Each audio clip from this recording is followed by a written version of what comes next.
सुप्रभात मित्रांनो, आपण वाचत आहोत भालबा केळकर यांचं शेरलॉक होम्सच्या चातुर्य कथा हे पुस्तक आणि त्यातला चांद सुलतान नावाची जी गोष्ट आहे ती सध्या आपण वाचत आहोत.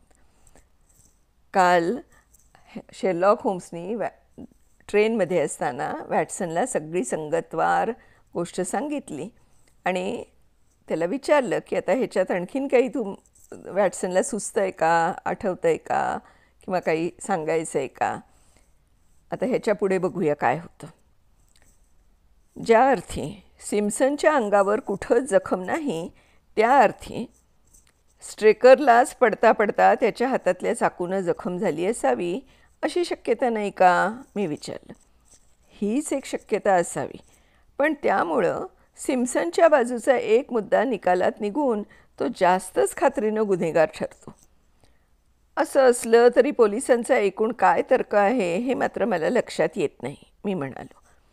कोणताही तर्क केला आणि गुन्ह्याचा एकूण प्रकार कसा असावा हे मांडलं तरी त्याला अनेक आक्षेप येणं शक्य आहे, होम्स म्हणाला. आता ऐक, मला वाटतं ते असं. पोलिसांचा तर्क असा असावा. सिम्पसननं हंटरला अफूनं बेशुद्ध केलं, नंतर कुठून तरी तबेल्याच्या कुलुपाची आणखी एक किल्ली मिळवून तबेला उघडला. घोडा पळवून न्यावा या इच्छेनंच घोडा बाहेर काढला. घोड्याचा लगाम काही कुठं सापडत नाही त्या अर्थी सिम्पसननं तो घोड्याला अडकवून घोडा बाहेर काढला. तबेल्याचं दार तसंच उघडं टाकलं. त्याला स्ट्रेकर भेटला किंवा स्ट्रेकरनं त्याचा पाठलाग केला आणि त्याला धरलं. त्यांची चांगलीच झुंपली. सिम्पसननं आपल्या हातातल्या काठीनं स्ट्रेकरचं टाळकं सडकून त्याचा मेंदूच बाहेर काढला. स्ट्रेकरनं स्वसंरक्षणासाठी जो चाकू वापरला त्याचा स्पर्शही सिम्पसननं स्वतःला होऊ दिला नाही. सिम्पसननं घोड्याला कुठल्या तरी गुप्त जागी लपवून ठेवलं आणि या झगड्यात तो घोडा पळून गेला असे पण सांगता येईल कदाचित, आणि मैदानावर भटकत राहिला ही पण शक्यता आहे. मला या साऱ्या कथेत अशक्यताच फार दिसते, पण इतर कुठलाही तर्क याहीपेक्षा अशक्य आहे. म्हणून प्रत्यक्ष जागेवर जाऊन नीट पाहणी केल्याशिवाय मी तरी सध्या काहीच सांगू शकत नाही, असं म्हणून होम्स गप्प बसला. उरलेला प्रवास आम्ही दोघांनी विचार करीतच केला. संध्याकाळी आम्ही टॅविस्टॉक या छोट्या वसाहती स्टेशनवर पोहोचलो. डार्टमूरच्या मैदानात जवळजवळ मध्यावर ही वसाहत आहे. स्टेशनवर आम्हाला उतरवून दोघेजण आले होते, कर्नल रॉस आणि पोलीस अधिकारी ग्रेगरी. कर्नल रॉस हा ठेंगणाचा गृहस्थ होता. अत्यंत नीट पोशाख केलेला, गलमिशा असलेला आणि एकाच डोळ्याला चष्मा घालणारा हा गृहस्थ क्रीडा क्षेत्रात फार प्रसिद्ध होता. ग्रेगरी हा उंचापुरा, केस वाढवलेला, दाढी राखलेला आणि भेदक घाऱ्या डोळ्यांचा गृहस्थ गुप्त पोलीस खात्यात हळूहळू नाव मिळवत होता. होम्स, तुम्ही आलात, फार बरं वाटलं, हस्तांदोलन करीत कर्नल म्हणाला. इन्स्पेक्टर साहेबांनी सारं काही व्यवस्थित केलं आहे, पण स्ट्रेकरच्या गुन्ह्याचा शोध घेण्याच्या प्रयत्नात एकही उणीव राहू नये आणि माझा घोडा परत मिळवण्यात कुठलीही कसूर राहू नये म्हणून मी तुम्हालाही बोलवलं आहे, असं ग्रेगरीचं मत पडलं आहे. आणि काही नवीन घटना घडल्या का, होम्सने विचारलं. आम्ही काही फारशी प्रगती करू शकलो नाही बुवा, ग्रेगरी खट्टू होत म्हणाला. पण चला, बाहेर गाडी उभी आहे. गुन्ह्याच्या प्रत्यक्ष ठिकाणी जाऊन अंधार पडायच्या आधी पाहणी करणं हे मला वाटतं तुम्हाला जास्त पसंत पडेल. आपण गाडीतच तपशीलवार बोलूया. थोड्याच वेळात एका आरामशीर लँडॉ गाडीतून आम्ही जुन्या डेव्हनशायरच्या शहरातून डार्टमूर मैदानाकडे निघालो. इन्स्पेक्टर ग्रेगरी सारी हकीकत भडाभडा सांगत होता आणि होम्स मधून एखादा उद्गार काढत होता. कर्नल रॉस मात्र मागं टेकून आणि डोळ्यावर हॅट ओढून शांत बसला. मी या दोघाही तज्ज्ञांचं बोलणं लक्षपूर्वक ऐकत होतो. ग्रेगरीचा एकूण प्रकरणाबद्दलचा तर्क होम्सनं मला रेल्वे ट्रेनमध्ये सांगितल्याप्रमाणेच होता. फ्रिट्झरॉय सिम्पसन याच्या भोवती माझं जाळं मी पसरून जवळजवळ पक्क केलं आहे आणि माझी खात्री आहे की तोच आरोपी आहे. अर्थात हेही मला कबूल आहे की सारा पुरावा केवळ परिस्थितीजन्य आहे आणि कुठलीही नवी घटना झाली तर त्याचे 3-13 वाजतील, ग्रेगरी म्हणाला. स्ट्रेकरच्या हातातील चाकूबद्दल काय म्हणणं आहे तुझं? स्ट्रेकरच्या डोक्यावर प्रहार झाल्यावर पडता पडता त्याच्या हातातल्या चाकूनं त्याला जखम झाली असावी, असंच माझं मत आहे, ग्रेगरी म्हणाला. आम्ही गाडीनं येत असताना माझा मित्र वॅटसन असंच म्हणाला.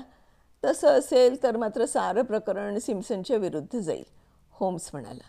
सरळच आहे, कारण त्याच्या अंगावर एकही जखम नाही, त्याच्या विरुद्ध पुरावा सबळ आहे आणि घोडा नाहीसा होण्यात त्याचा फायदा होता. तसंच हंटरच्या जेवणात अफू मिसळण्याचाही आरोप आहे. याशिवाय तो पावसात हिंडत होता, त्याच्याजवळ जड काठी होती आणि त्याचा मफलर स्ट्रेकरच्या हातात सापडला. हा सारा पुरावा त्याला शिक्षा द्यायला ज्युरीना पुरेसा वाटेल याबद्दल शंका नाही, ग्रेगरी म्हणाला. नाही, मला नाही तसं वाटत. एखादा हुशार वकील या पुराव्याच्या सहज चिंधड्या उडवेल, होम्स मान हलवीत म्हणाला. हेच पाहणं, सिम्पसननं घोडा तबेल्याबाहेर न्यायचं कारण काय?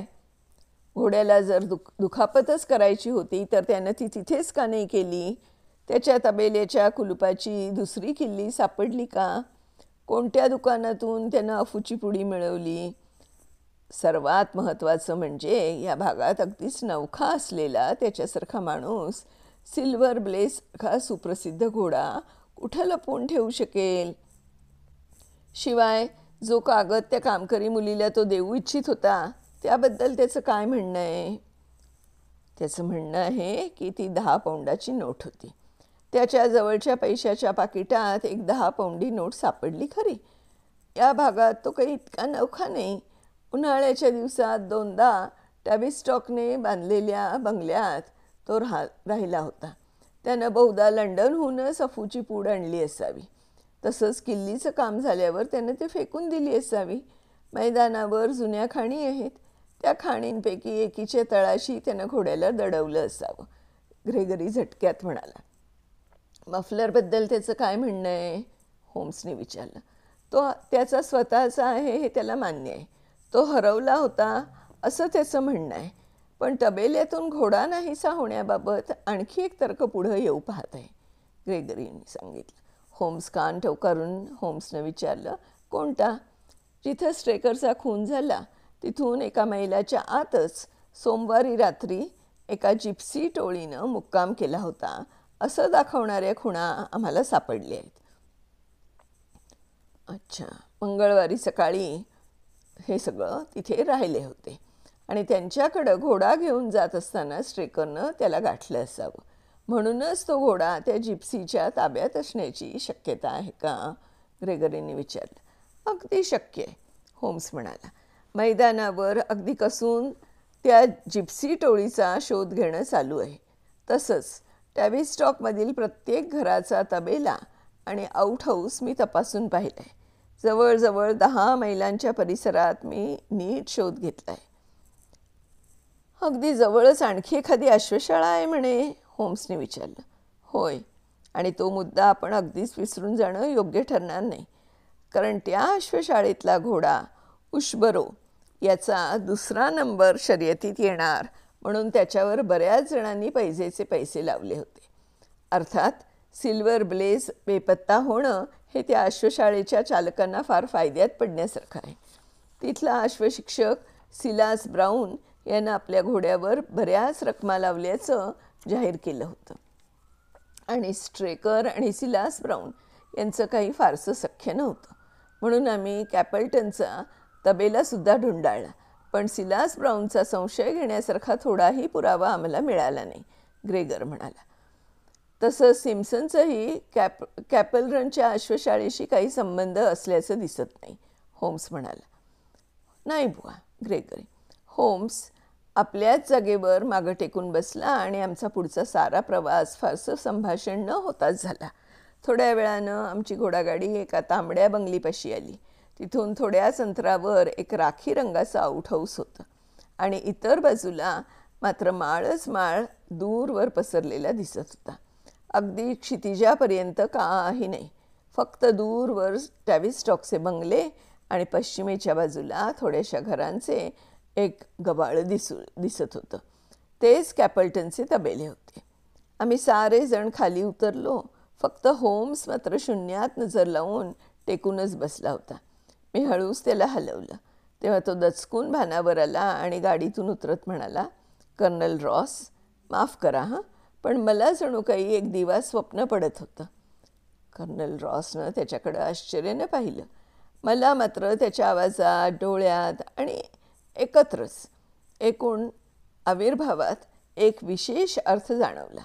त्याला काहीतरी धागा सापडला होता आणि त्याच्या मनात एकच खळबळ उडाली होती. ती खळबळ तो दाबून टाकण्याचा आणि शांत राहण्याचा प्रयत्न करीत होता. इतका सबळ धागा त्याला कुठे आणि केव्हा मिळाला हे मात्र मला गूढच होतं. मला वाटतं आपण प्रत्यक्ष स्ट्रेकरचा खून जिथे झाला तिथे जाऊया का, ग्रेगरने विचारलं. नको, सध्या इथंच जरा पाहणी करतो. 1-2 महत्त्वाचे प्रश्न मला विचारायचे आहेत. थोडा तपशील हवा आहे. स्ट्रेकरचं शव इथं आणलं आहे ना, होम्स विचारलं.